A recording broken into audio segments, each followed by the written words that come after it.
দুবাইয়ে গ্রেপ্তারের পর শর্ত সাপেক্ষে জামিনে মুক্তি পেয়েছেন বাংলাদেশ পুলিশের সাবেক মহাপরিদর্শক বেনজির আহমেদ।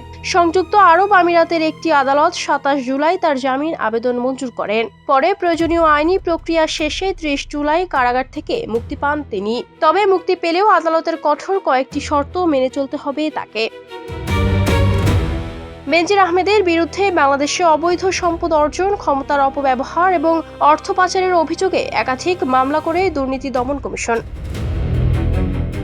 অভিযোগগুলোর তদন্তের এক পর্যায়ে তার বিপুল পরিমাণ স্থাবর ও অস্থাবর সম্পদ জব্দের নির্দেশ দেন আদালত। একই সঙ্গে দেশের বাইরে অবস্থান করায় তাকে আইনের আওতায় আনতে আন্তর্জাতিক সহযোগিতার উদ্যোগ নেয় বাংলাদেশ।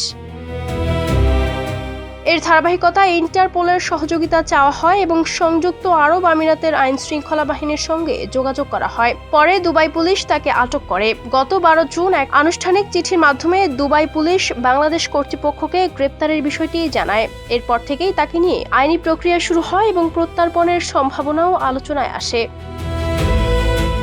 দুবাইয়ের আদালতে শুনানির সময় বাংলাদেশের পক্ষ থেকে প্রত্যর্পণ সংক্রান্ত নথি, মামলার বিবরণ এবং অন্যান্য আইনি তথ্য উপস্থাপন করা হয় বলে সংশ্লিষ্ট সূত্র জানিয়েছে। উভয় পক্ষের বক্তব্য শুনে আদালত শেষ পর্যন্ত তাকে শর্ত সাপেক্ষে জামিন দেওয়ার সিদ্ধান্ত নেন। জানা গেছে, জামিনের অন্যতম শর্ত হল বেনজির আহমেদের পাসপোর্ট আদালতের হেফাজতে থাকবে। এছাড়া আদালতের পূর্বানুমতি ছাড়া তিনি সংযুক্ত আরব আমিরাতের বাইরে যেতে পারবেন না, অর্থাৎ আইনি প্রক্রিয়া শেষ না হওয়া পর্যন্ত তাকে দেশটিতেই অবস্থান করতে হবে।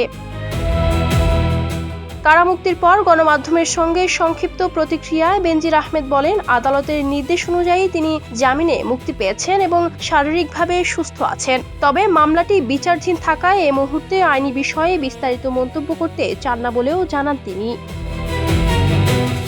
যদিও দুবাইয়ের একাধিক সূত্র জামিনের বিষয়টি নিশ্চিত করেছে, তবে পুরো প্রক্রিয়া নিয়ে এখনও আনুষ্ঠানিক কোনো বক্তব্য দেয়নি সংযুক্ত আরব আমিরাতের কর্তৃপক্ষ।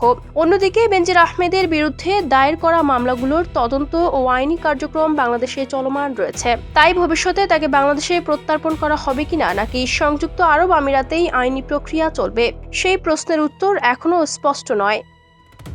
Ayesha Akter Swarna, Campus Times.